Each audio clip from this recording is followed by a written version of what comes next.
తాజాగా చంద్రబాబు నాయుడు గారి సర్కార్ మరో 4,000 కోట్ల రూపాయలు అప్పు చేశారు ఆర్బీఐ నుండి.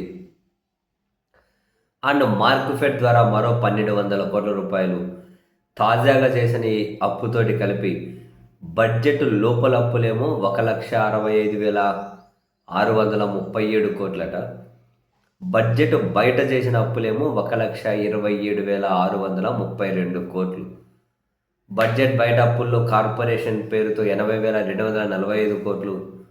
మరోపక్క రాజధాని పేరు చెప్పి 47,387 విదేశీ బ్యాంకుల నుంచి తీసుకుంటూ వచ్చారు.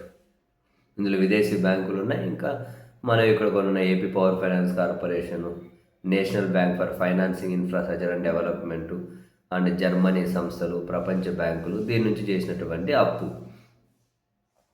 నాబార్డ్ నుంచి అంటే ఏకంగా 47,387 కోట్ల రూపాయలు అప్పు చేశారట. అంటే విపరీతమైన అప్పులు. ఈ మొత్తం అప్పులు కలిపి దగ్గర 2.93 లక్షల కోట్లు అయిందట. చంద్రబాబు నాయుడు గారు ఈ 18 నెలల కాలంలో జగన్మోహన్ రెడ్డి గారి హయాంలో చేసిన అప్పుల్లో 70% చేసేశారు అని చెప్పి రోజు ఎక్కడి నుంచి ఎంత అప్పు చేశారని చెప్పి లెక్కలతో సహా కళ్ళ ముందు ప్రత్యక్షమవుతూ ఉన్నాయి. అయినా కూడా కొన్ని పత్రికలకు, టీవీ ఛానళ్ళు అసలు వాటిని ఆ పేరు పెట్టి పిలవడమే తప్పు, కానీ ఎలా వాటిని మనం సంబోధించాలో తెలియక పార్టీలకు పిఆర్ కన్సల్టెన్సీ ఆఫీసులకు, సో ఇంకా పత్రికలు, టీవీ ఛానల్ అని చెప్పి అనాల్సి వస్తుంది. ఇవే హౌసులే 15వ ఆర్థిక సంఘం సూచనలు, నిబంధనల మేరకు జగన్మోహన్ రెడ్డి గారి హయాంలో అప్పులు చేసినప్పుడు రాష్ట్రం శ్రీలంక అయిపోతుంది, వెనిజులా అయిపోతుంది, ఆఫ్ఘనిస్తాన్ అయిపోతుంది, ఆర్థిక ఎమర్జెన్సీ విధించాలని చెప్పి లేఖలు రాశారు.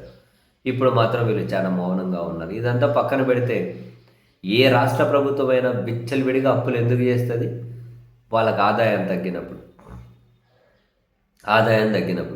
చంద్రబాబు నాయుడు గారి సర్కార్కి ఏమో కేంద్రం నుంచి రావాల్సిన గ్రాంట్లు తగ్గాయి, అఫీషియల్ ఏమంటే ఇది లెక్కలే,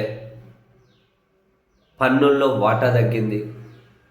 సో రాష్ట్ర ప్రభుత్వ ఆదాయం తగ్గింది కాబట్టి బై డిఫాల్ట్గా అప్పులు విపరీతంగా చేయాల్సి వస్తుంది.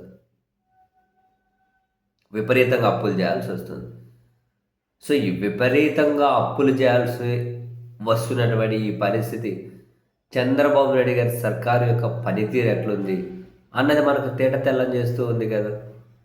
వాళ్ళ సర్కార్ ఎలాంటి పరిస్థితుల్లో ఉంది, అప్పుల సృష్టి ఎలా ఉంది అన్నది చూస్తే మనకు అర్థమవుతుంది.